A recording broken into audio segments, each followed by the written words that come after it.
कांग्रेस ने दिखाया था बड़ा दिल। डिप्टी स्पीकर पद विपक्ष को देने की शुरू की थी परंपरा। आज की तारीख में खाली क्यों है ये कुर्सी? जी हां, ये सवाल केंद्र सरकार से है। सदन की एक अहम कुर्सी खाली क्यों है? अब जबकि 2024 में लोकसभा चुनाव होने वाले हैं, फिर भी इस सरकार में 24 मई 2019 से डिप्टी स्पीकर का पद खाली है।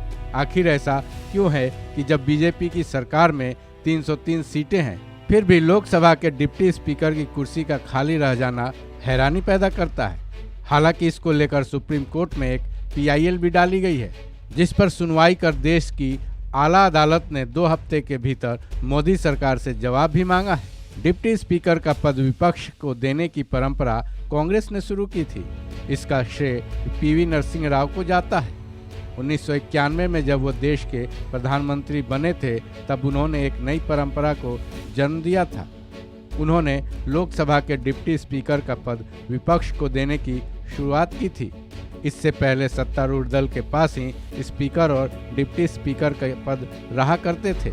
इस परंपरा के पहले गवाह बीजेपी के S मल्लिकार्जुनैया बने थे, यानी इन्हें ही पहली बार एक ऐसा डिप्टी स्पीकर बनाया गया था जो सत्तारूढ़ दल के नहीं थे। उसके बाद 1996 में संयुक्त मोर्चे की सरकार में बीजेपी के सूरजभान को लोकसभा का डिप्टी स्पीकर बनाया गया था। फिर 1998 में अटल बिहारी वाजपेयी की सरकार ने भी इस परंपरा को कायम रखा। उनकी सरकार में कांग्रेस के बड़े नेता PM सईद को डिप्टी स्पीकर बनाया गया था। 1999 में भी बीजेपी की सरकार ने कांग्रेस के PM सईद को ही डिप्टी स्पीकर बनाया। फिर 2004 में बीजेपी की करारी हार हुई और एक बार फिर से कांग्रेस सत्ता पर काबिज हुई। कांग्रेस ने इस परंपरा को आगे बढ़ाते हुए बीजेपी के आदिवासी नेता करिया मुंडा को डिप्टी स्पीकर बनाया। फिर 2014 में PM मोदी की ही सरकार में इस परंपरा को निभाया गया।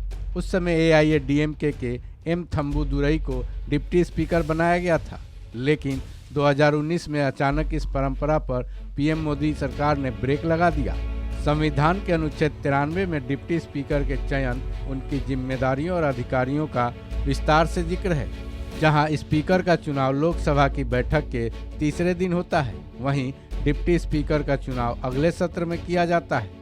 डिप्टी स्पीकर के चुनाव के लिए स्पीकर तारीख तय करते हैं, लेकिन इस बात का कोई जवाब सामने नहीं आ पाया है कि स्पीकर ओम बिरला ने पिछले 4 सालों में इसके लिए कोई तारीख क्यों नहीं तय की है। वहीं राजनीतिक जानकारों के मुताबिक स्पीकर की गैर मौजूदगी में उसके सारे पावर डिप्टी स्पीकर के पास आ जाते हैं। ऐसे में PM मोदी की सरकार शायद ये नहीं चाहती कि ये पद विपक्ष के पास एक पल के लिए भी जाए, क्योंकि राजनीतिक जानकारों का कहना है कि ऐसा होने पर सरकार सदन में अपनी मर्जी से काम नहीं कर पाएगी। इस खबर में बस इतना ही। बाकी अपडेट्स के लिए जुड़े रहिए वन इंडिया हिंदी के साथ।